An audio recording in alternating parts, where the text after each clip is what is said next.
If you've been watching any of the videos on this car, you know that it has been a headache. Nothing but a headache. But you know what, YouTube? We're gonna change that today because I got a big box. Big box. What I will tell you is it's not the headers that I actually wanted for this car. It is a set of headers though.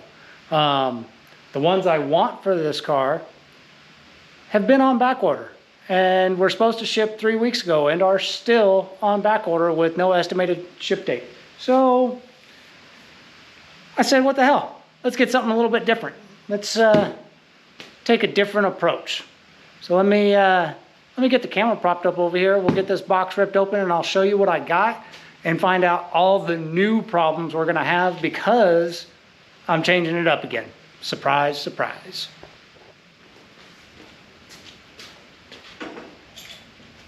These headers, which, by the way, there's a sticker on here that says they can cause cancer and reproductive harm. In case you're wondering, a set of headers can cause cancer and reproductive harm.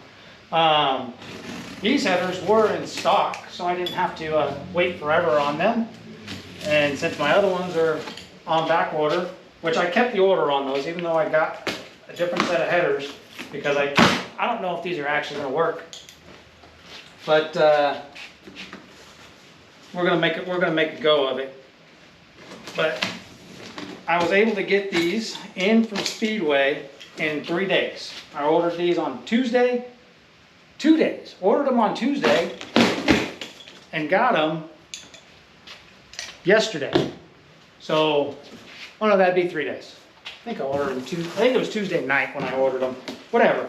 They got here lickety split, which was fantastic. Now, hopefully they're not damaged from shipping, and hopefully they work. So, let's see if we can do this. Get out of my way. Any ideas? Get. Oh, they're nicely packaged. That's cool.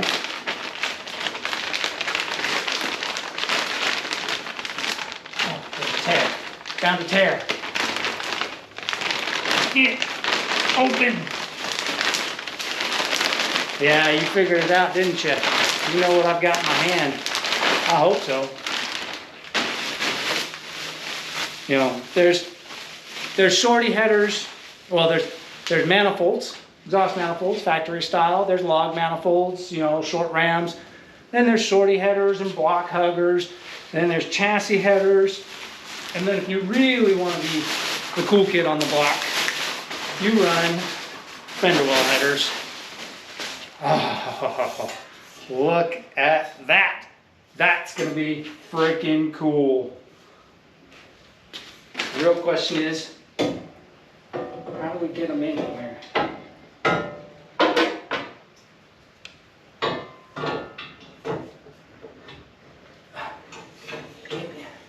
Oh, dipstick tube's in the way.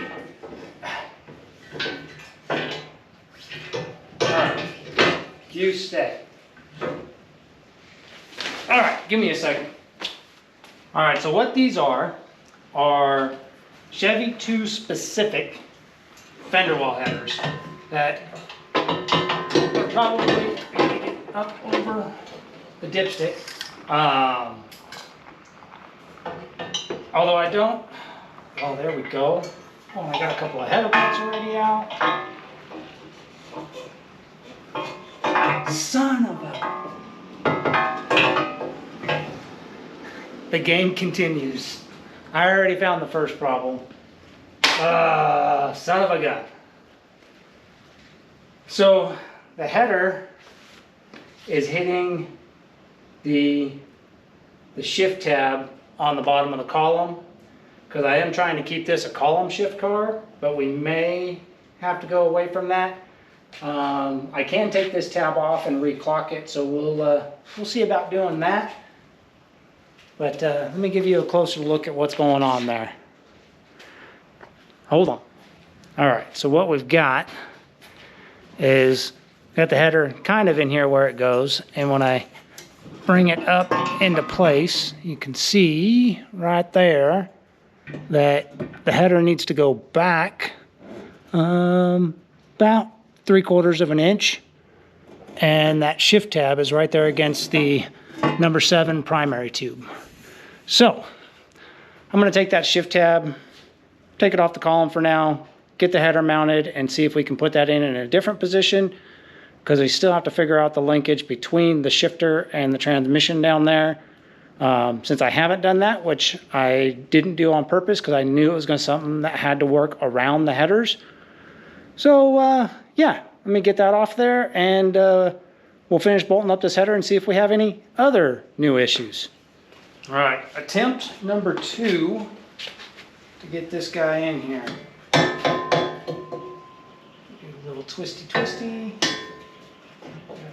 Down. And back up over the dipstick tube.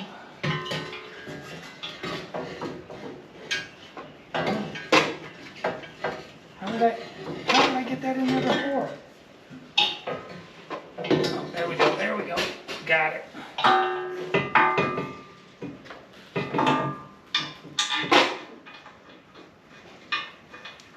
Come on.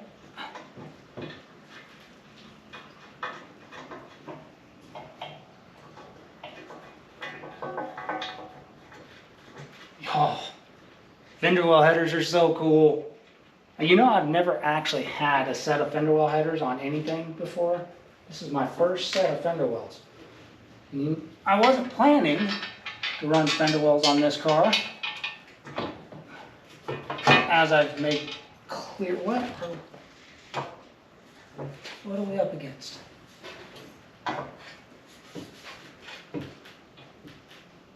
Nothing. Okay. Sorry, I got the way I was holding the header was causing a problem. I couldn't get the header bolt in. I'm still struggling to get the header bolt in.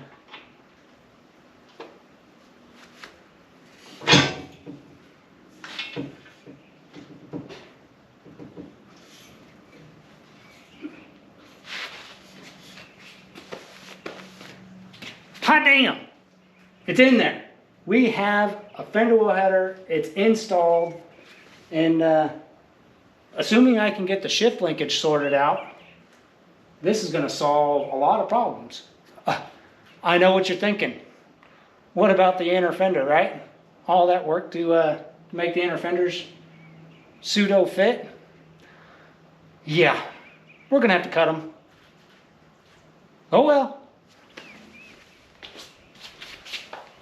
All right, oh man, the camera's like way up there. I'm like looking up. It's weird. You're up too high. You're making this weird. Stop. There we go. Yeah, come down to my level so I can sit. All right, that's a little better. I know what you want to know. What headers are these?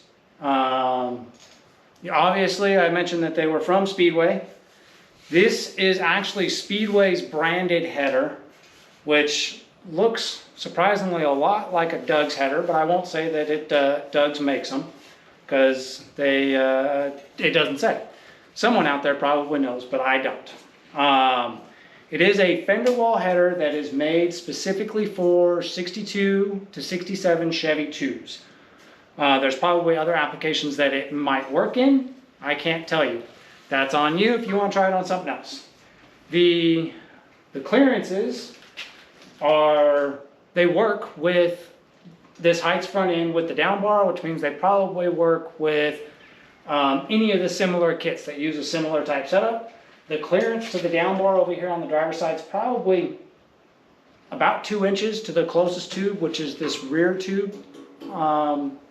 At least on the driver's side. On the passenger side, it looks like it might end up being the number 4 cylinder tube that'll be closest. Obviously, the passenger side is not installed yet. Included with the kit is a set of collectors or exhaust flanges. These are a 3-inch flange to, what is that, a 2-inch? Hold on, let me measure that. Oh, it's too small. It's got to be at least 2.5, right? hope. The collector on the header is a 3-inch, which, so I probably not going to be using these. I've got a set of 3-inch that I'll probably swap these out for and run all 3-inch exhaust.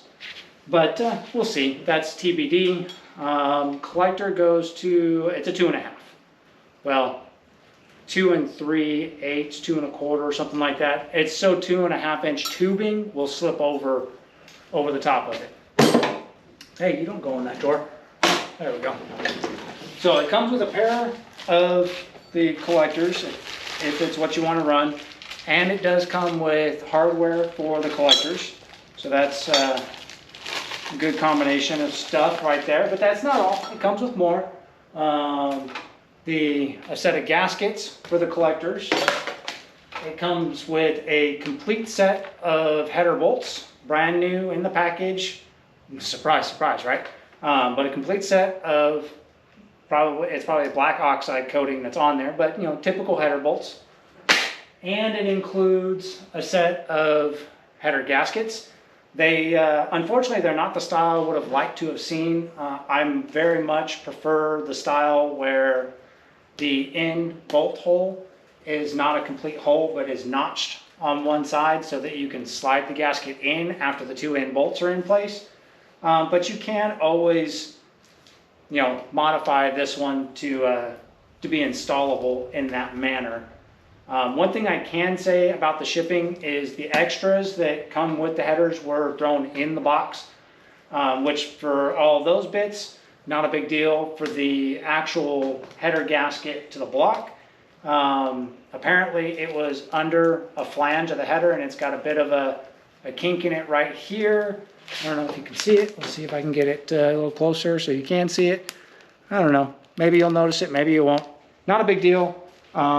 It's not right around. It's to the little bit to the inside of where the bolt's going to be, so that'll probably still work. Probably still usable. I'll run them. That's where that's going to come in at. So this set, let's grab the ticket. If this is something you want, after tax, which I don't know what the percentage is where I'm at, I don't know, 6%, something like that. But after tax to my door was $732 and change. So that's what I've got. There are other chassis headers besides the one set that's on back order that I wanted. There's other chassis headers you can get that are supposed to work with this setup. The problem is, though, most of those were $800+ for a set of chassis headers, some of which were like $1,200 and $1,500, and I couldn't, wasn't up for spending that kind of money on a set of chassis headers when you can get fenderwell headers for less. And I was fairly confident that these were going to fit. Fairly. Not 100%, but fairly confident. So now let's see if we can get the how easy the passenger side goes in once I get these lines out of the way. There we go. I imagine this one should go in pretty easy because there's not as much stuff in the way on this side. Oh yeah, piece of cake. Bolt one. These headers do have a 3/8 flange on them, which I did not check the flatness of. We're just going to assume it's flat because, you know, I'm not worried about it. Come on, there we go. That bolt started. And if we're lucky, these headers won't cause any new problems other than the inner fenders.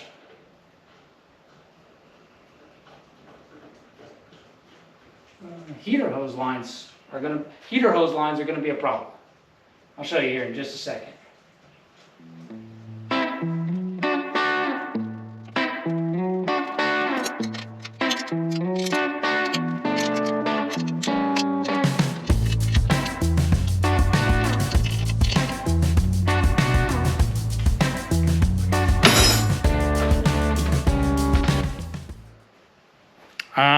passenger side is in. And initially, it's a fantastic fit. However, there is one thing. If you plan to run a heater, you're going to have a problem. The heater out connection points on the firewall, where the heater core is right there on the other side, come right out into the number 8 primary tube. So that's going to be an issue. I don't know that I will actually need a heater on this car because, well, it's not going to be a winter weather car. So we'll probably just delete the heater. That's probably what it's going to be.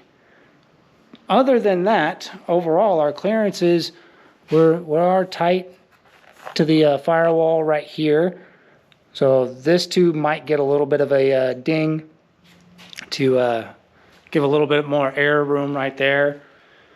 But everything else looks really good as far as clearance. If we